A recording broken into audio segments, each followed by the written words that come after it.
Think beyond a degree. Build real impact. Shape your future with an MBA.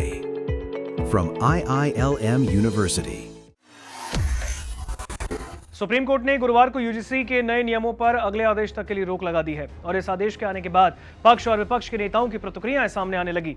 इस आदेश पर अब आम आदमी पार्टी के नेता और प्रवक्ता अनुराग ढांडा ने प्रतिक्रिया दी है। सुनिए उन्होंने क्या कहा है। देखिए, भारतीय जनता पार्टी का इस देश में एक ही काम है, उनको लोगों को लड़ाना है आपस में। कभी धर्म को धर्म से लड़ाते हैं, कभी जाति को जाति से लड़ाते हैं, जानबूझ के ऐसी चीजें लेके आते हैं। आपको क्या लगता है कि वो भारतीय जनता पार्टी कुछ एससी वर्ग के लिए कुछ अच्छा काम करेगी, कुछ ओबीसी वर्ग के लिए अच्छा काम करेगी?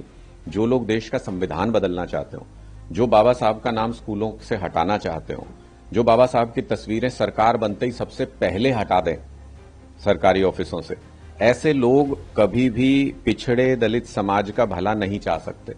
इसका मतलब ये हमेशा राजनीतिक साजिश करते हैं कुछ न कुछ ऐसी कि लोग टकराएं आपस में, हिंदू मुस्लिम को गाली दे, मुस्लिम हिंदू को गाली दे, हिंदू सिख आपस में भिड़ जाएं। इस तरह की साजिश पीछे कपिल मिश्रा कर रहे थे।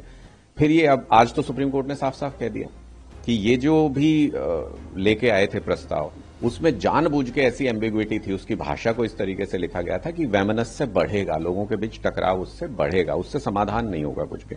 तो इसका मतलब क्या है? इसका मतलब यह है कि भारतीय जनता पार्टी लोगों को बांट के आपस में लड़ा के अपने राजनीतिक हित साधना चाहती है और ये एक्सपोज हो गए हैं पूरी तरह से, पूरे देश के सामने एक्सपोज हो गए हैं।